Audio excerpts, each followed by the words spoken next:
In this video, we're going to show you how to replace the coolant overflow reservoir on your Honda Pilot. Located in the engine bay, let's get started.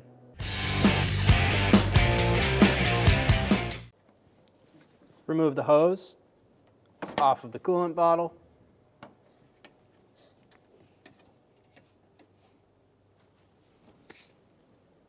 To remove the coolant bottle, we're going to pull it slightly forward and then straight up, and it'll slide out of the bracket. We're going to open up the top and we're going to pour this coolant into our new bottle. Transfer the coolant.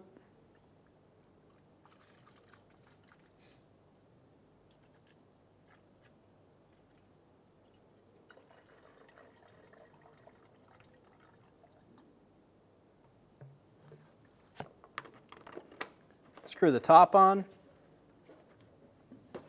and then we're going to install this into the car. We're going to line right here up with this V.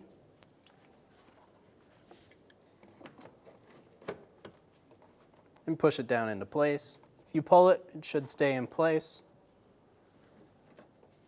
We'll grab our coolant line and install it onto the top,